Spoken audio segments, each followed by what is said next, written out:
Our story begins high in the mountains of what is now Colombia, in the cool highlands surrounding a sacred body of water.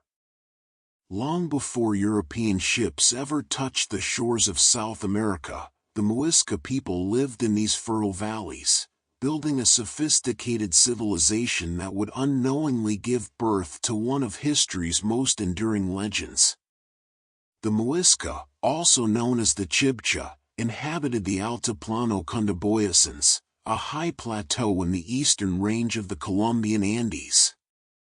This civilization flourished between approximately 600 CE and the arrival of the Spanish in the 1530s, creating a complex society with skilled artisans, astronomers, and goldsmiths whose work would dazzle the world. At the heart of Muisca's spiritual life was Lake Guatavita, a perfectly round body of water sitting at an altitude of nearly 10,000 feet above sea level. The lake, formed in the crater of an ancient meteor impact, was sacred to the Muisca people. Its circular shape and the way mist rose from its surface in the early morning gave it an otherworldly quality that inspired reverence and ritual. The Muisca people had a ceremony that would eventually transform into the legend of El Dorado. When a new ruler, or Zipa, came to power, he would undergo an elaborate ritual at Lake Guatavita. The ceremony was a rite of passage, a moment when the earthly leader connected with the divine, and it involved a practice that would captivate European imaginations for centuries. According to the accounts collected by Spanish chroniclers in the decades after their arrival, the ceremony began with the new ruler being stripped of his clothing and covered entirely in a sticky resin. Then, carefully and methodically, he was coated with fine gold dust, blown through tubes until his entire body gleamed like a living statue of gold. The Spanish would later call this figure El Dorado, which translates to the Gilded One or the Golden One. On the day of the ceremony, the golden ruler would board a raft on Lake Guatavita, accompanied by 4 principal chiefs who were also adorned, though not as elaborately. The raft would be piled high with gold objects and precious emeralds, offerings to the gods who dwelled in the depths of the sacred lake. As the first rays of sunlight touched the mountains surrounding the lake, the raft would push off from the shore.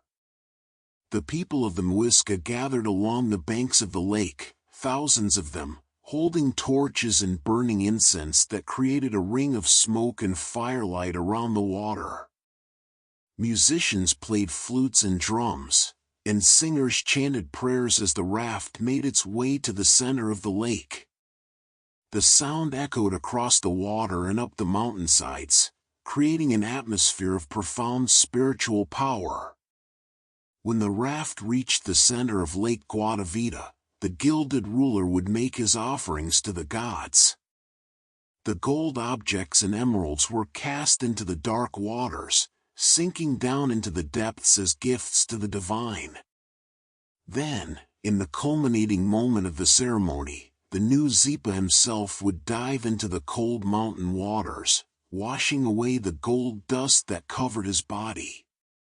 The precious metal would drift down through the water like glittering rain, settling on the lake bottom with the other offerings, a sacrifice to ensure the prosperity and legitimacy of his rule.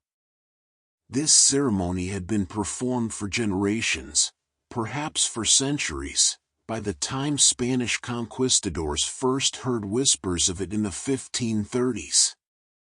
The Muisca people had accumulated great wealth through trade and skilled craftsmanship.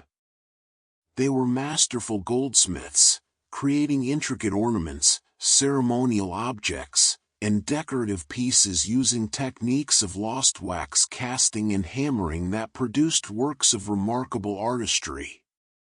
But the Muisca did not have gold mines of their own. Instead, they acquired gold through an extensive trade network that connected them with other indigenous peoples throughout the region.